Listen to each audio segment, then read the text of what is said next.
I have another kit video for you today. I recently spent some time in Salem, Oregon, and they have an actual scrapbook store there called Runaway Art and Craft Studio. So I encourage you to go look them up, and if you're ever in the area, to check them out because it's a wonderful store.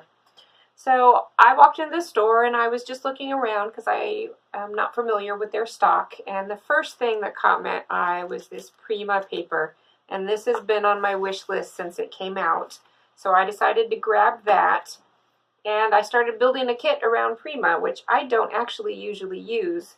So as I was building, I chose another sheet of Prima, and I don't think I'll use that side, but I will use this side with the subtle feather prints. Goes well with the bold feather prints.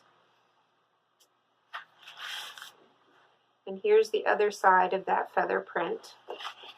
And then I started building based on color, so I was picking up some of the dark tones, so I added in just a general navy texture paper. And then I was picking up more of the aquas, and this is by Graphic 45, and this is actually double-sided, so you can see both sides here.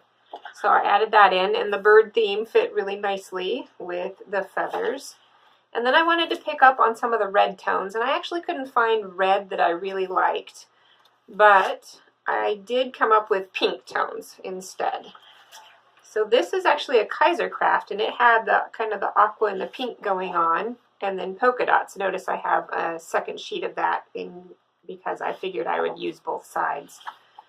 And then this Kaiser craft also had the same pink tones going on. It's from the Rosabella collection, as is this piece. And it's got florals on this side. I'm not a huge user of florals, but the other side is a very neutral gray with some text print, and I do use this style pretty often. So I'm not sure which one I'll use. I might give the florals a try. And then I decided I wanted some kind of geometrics to tone down the florals a bit, so I just went through and I found these ones, and then I picked up more of the dark tones from those feathers, and I added in some black.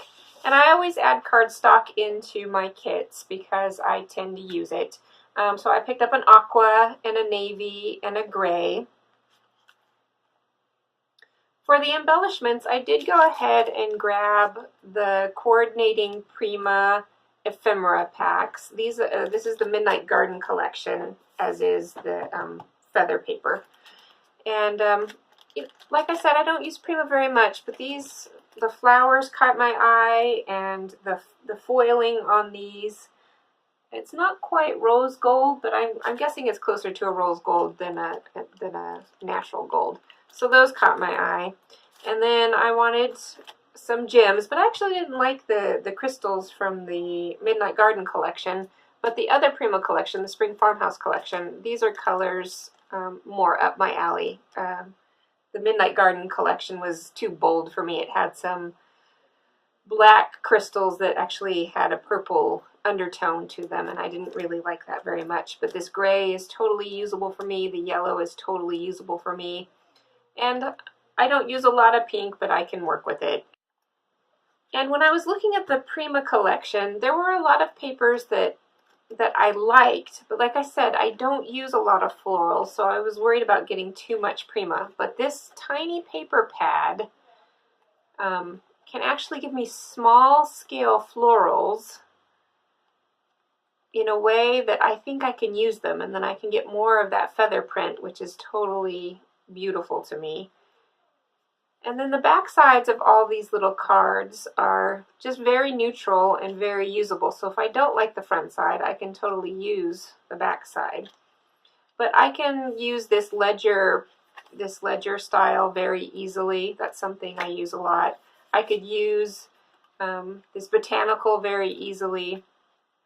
So I thought this paper pad was a great way to add some more patterns without being overwhelmed by big sheets that I would have to figure out how to use. So that's my kit. And once again, if you guys are ever in Salem, Oregon, I highly recommend Runaway Art and Craft Studio. They were very friendly. They had lots of beautiful stuff, including mixed media items. So it really was an art store as well as a scrapbook store and stamps and stencils. So plenty of things to keep your crafty hands busy. Thanks for watching. I'll see you next time.